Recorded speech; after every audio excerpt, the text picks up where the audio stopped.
Eh bien, c'est une exposition qui existait déjà à Bruxelles. Elle a été donc conçue par l'Institut royal de sciences naturelles de Bruxelles et elle nous a plu.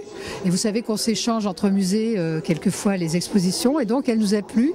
On a décidé de la prendre et de l'adapter avec une partie dédiée à la police scientifique française avec un partenariat avec l'IRCGN qui est l'Institut de recherche criminelle de la gendarmerie nationale, c'est-à-dire de vrais experts qui sont venus nous épauler pour la partie finale et aussi pour faire des conférences, pour former nos médiateurs scientifiques, pour qu'ils fassent des ateliers autour de ce thème, etc., etc.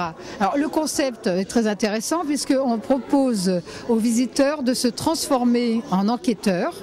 Dès le départ, on lui propose un petit carnet d'enquête, un crayon. On lui explique par un flash d'information spéciale qu'il y a eu un meurtre dans un musée dont on taira le nom.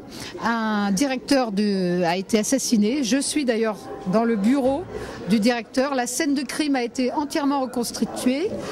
On donne des indices aux visiteurs. Il a des suspects au départ. 6 suspects ont été identifiés. Et on l'invite à aller dans les 8 laboratoires de criminalistique pour faire des expériences et découvrir qui est le coupable. À la fin, il y a une zone d'interrogatoire car la partie aussi psychologique joue dans une enquête. Il faut étudier les suspects, connaître leur alibi, leur comportement, etc. Donc il y a une partie où on écoute le témoignage de ces suspects.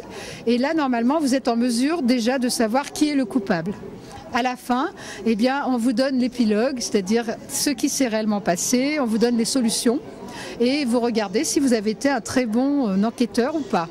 C'est un peu comme un scientifique qui aurait des hypothèses, qui devrait les tester, les vérifier dans un laboratoire et en tirer des conclusions.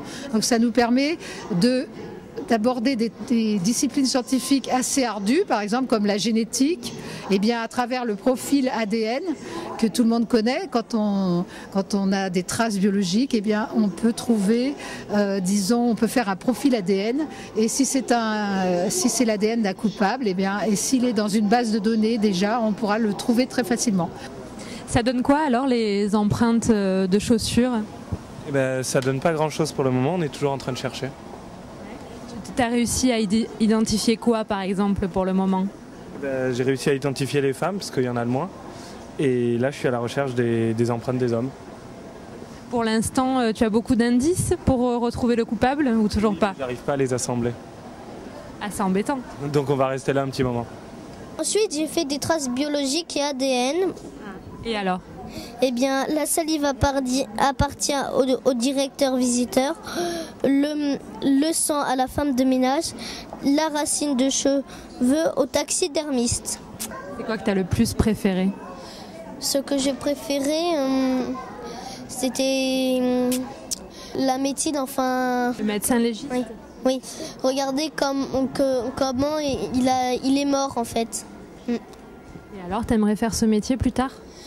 J'aimerais bien, mais aussi j'hésite entre archéologue et autre chose.